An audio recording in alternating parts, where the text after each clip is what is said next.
Hi all, Andy here and welcome back to the breakdown vlog part 3. Now it has been a few months since I covered the breakdown vlog for the 3.2, so I figured it's time to give you guys an update.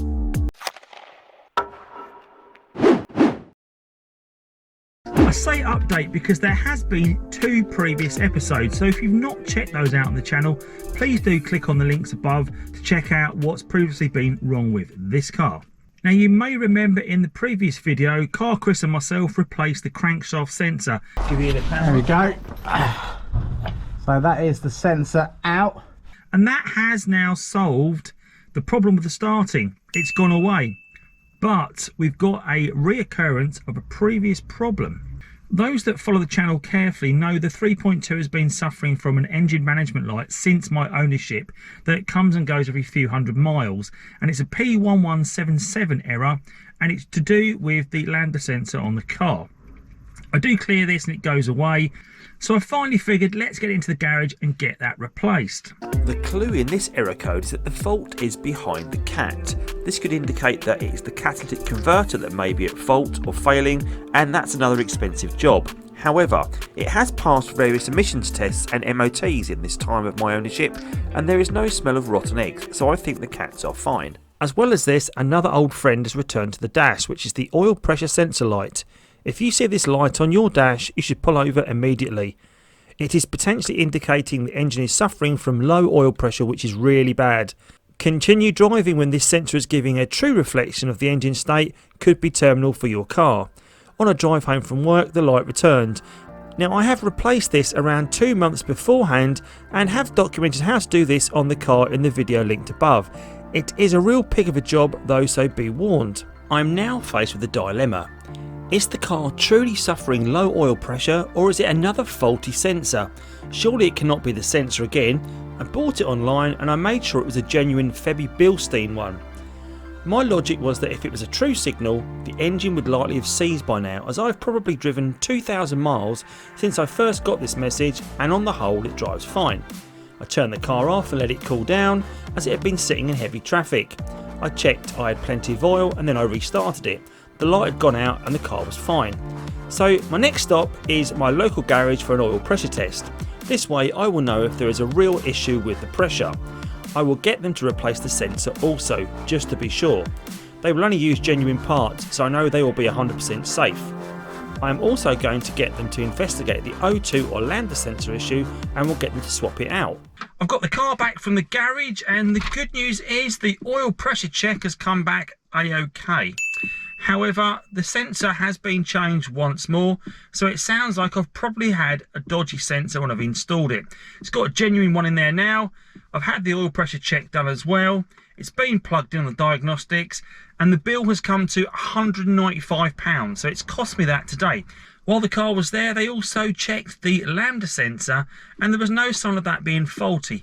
However, there's 2 vac lines at the back of the engine. One was completely detached from the car and the other had a split in it. So the guys have replaced that pipe and also done up the one that wasn't even attached. And fingers crossed that should be the end of the issue with the Lambda sensor. Obviously with those 2 vac leaks, they could be affecting the emissions somewhere, leading to those false readings on the Lambda sensor. So I've got the car home, it's driven faultlessly, and I've got back in the car, and what's happened? I'll show you what's happened. So our old friend, the engine management light, is back once more. I've plugged it in myself, and this time it's showing a P0332 error. I've done a quick check of what that is, and it's complaining about a knock sensor. Now, the knock sensor listens for problems with the engine, unusual sounds, normally if there's some weird combustibility problem going on. So this is going back first thing in the morning for the guys to look at once more. So I'll give you an update when I know more too. Another new behaviour the car has picked up along with the knock sensor is the feeling that the car is hesitant or running on 5 cylinders. I put my foot down and the once endless acceleration is gone. The car feels average and it's not the sporty number it once was. A symptom or cause of the knock sensor issue? Who knows, but hopefully the garage will sort. The work's been carried out, and this is my first drive of the car since it came in last Thursday, so it's been here nearly a week. Let's find out if it's all working. Well, it starts, so that's a good sign. I was just speaking to the mechanic, Charlie, and he said he's taken it for a test drive about 4 or 5 times since he's done the work, and he hasn't noticed any problem with the car since. Now, I've just literally pulled away there, and instantly the response feels like it's back.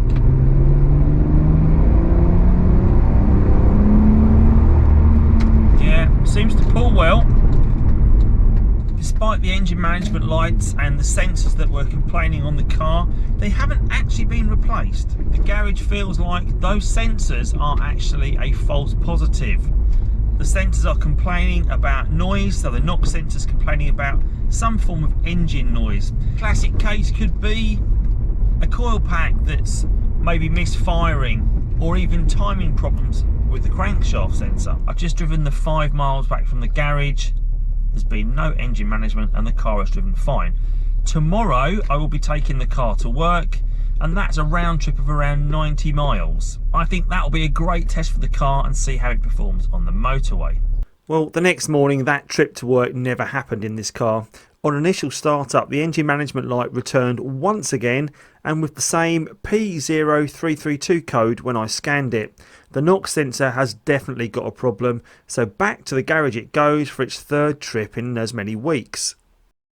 So here we go, first drive of the car properly since getting it back, and fingers crossed, 3rd time lucky, we're ready to roll. As we drive away from the house, I'm not going to give the car any full beans because we've got to look after that engine. So if you've not seen my video on the 3.2 V6 engine deep dive and how you can look after the health of your engine and the dreaded change stretch, please do check out the link above. I was sent a great document from some guys in Germany who've done a lot of research into this engine and why the change stretch. So there are some things you can do, including changing the way you drive and how you use the car, that can really benefit that. So please do check that out. So let's talk about that last trip to the garage. When I got the car back from its previous 2 engine management lights, which included the 332 knock sensor, the mechanic told me, as he'd looked at the coil packs, he thought there was one that wasn't pushed all the way home. It could be misfiring at times, particularly under load, which could also indicate a knock in the engine. As I drove away from the garage and got home and no engine management light, I thought the knock sensor problem being cured by the coil packs. I got the car warmed up and I decided to put my foot down. And that sudden acceleration, as soon as that jolt occurred, the engine management light came back on. I plugged the code reader in and the 332 fault was back yet again. The mechanic had not replaced the knock sensor, even though all signs and symptoms were pointing at that, because he said he'd never heard of a knock sensor failing before. And lo and behold, when he investigated it a bit more carefully, the plug that joins the knock sensor and the cable into the car had completely perished. It was broken, so it was causing a loose connection. But when you accelerate hard and put the engine under that massive strain of jolt, obviously disconnected the sensor. 50 miles later on this journey, I'm nearly back home and the car has performed faultlessly. There has been absolutely no problem, no engine management fault, so fingers crossed the knock sensor is now sorted. So fingers crossed the problem has gone away and the car has been behaving. If you like what you've seen today, then please do give this video a thumbs up, and also think about subscribing to my channel if you've not already done so, where you'll find a whole host of content on the Audi TT Mk1, including some of these potential problems and fixes that appear in my breakdown vlogs. As always, thanks for watching, see you soon, take care.